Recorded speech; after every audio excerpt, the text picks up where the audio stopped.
आपण रोज जे पाणी पितो ते खरंच सुरक्षित आहे का? आपण रोज जे पाणी पितो त्याला व्यवस्थित फिल्टर करून पितो का?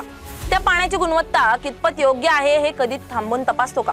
जर तुमचं उत्तर नाही असेल तर सावध होणं खूप गरजेचं आहे, कारण गेल्या काही दिवसात देशातील मोठ्या शहरांमध्ये पिण्याच्या पाण्याची व्यवस्था किती धोकादायक वळणावर येऊ शकते याचं भयंकर वास्तव समोर आलंय.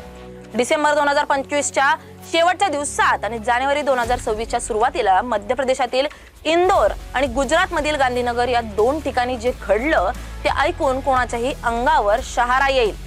इंदोर मधील भगीरथपुरा भागात महानगरपालिकेच्या पिण्याच्या पाण्याच्या मुख्य पाईपलाईन मध्ये थेट सांडपाण्याची गळती झाली. नर्मदेचं स्वच्छ मानलं जाणारं पाणी लोकांच्या घरात येईपर्यंत विष बनलं. काही दिवस आधीच नागरिकांनी नळाच्या पाण्याला दुर्गंधी येते, चव कडू आहे, रंग बदललाय अशी तक्रार केली होती, पण तोपर्यंत उशीर झाला होता. हजारो लोकांना उलट्या, सुलाख, ताप आणि तीव्र अशक्तपणा सुरू झाला. रुग्णालयं भरून गेली. सुरुवातीला 7 ते 10 मृत्यू अधिकृतरित्या सांगितले गेले, पण पुढील काही दिवसात वेगवेगळ्या अहवालानुसार हा आकडा 14 ते 16 पर्यंत गेल्याचंही बोललं जाऊ लागलं.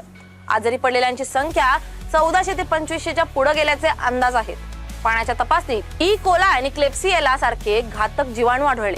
शहरभरातून घेतलेल्या 70 नमुन्यांपैकी तब्बल 26 नमुने असुरक्षित ठरले.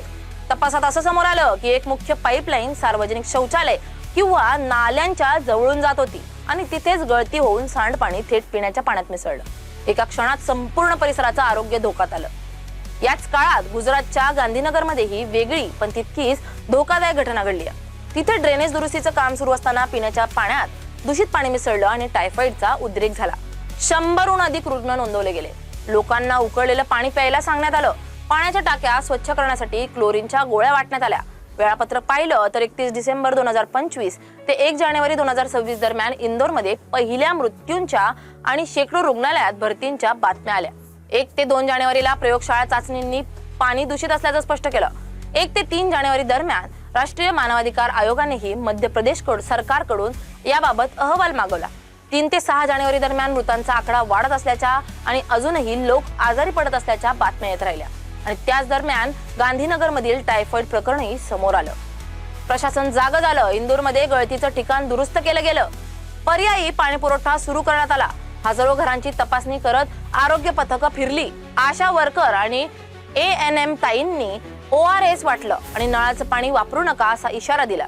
एका अधिकाऱ्याला काढून टाकण्यात आलं. काहींना निलंबित देखील करण्यात आलं आणि राज्य सरकार व केंद्र पातळीवर चौकशी सुरू झाली. गांधीनगरमध्येही प्रशासनाने क्लोरीन गोळ्या वाटप आणि पाणी उकळून पिण्याचा सल्ला आणि दूषितीकरणाचा स्रोत शोधून दुरुस्त करण्याची मोहीम सुरू केली. या सगळ्यातून एकच कठोर सत्य समोर आलं. पाणी स्वच्छ आहे असं गृहीत धरून चालणं आता धोकादायक आहे. नळाच्या पाण्याला जर रंग, वास आणि चव बदललेली वाटली तर ते उकळल्याशिवाय किंवा नीट फिल्टर केल्याशिवाय वापरू नका. लहान मुलांचं दूध, अन्न, धुणं, स्वयंपाक सगळीकडे पाण्याची गुणवत्ता महत्वाची आहे. जुलाब, उलट्या, तीव्र ताप किंवा डिहायड्रेशनची लक्षणं दिसली तर उशीर न करता डॉक्टरांकडे जा.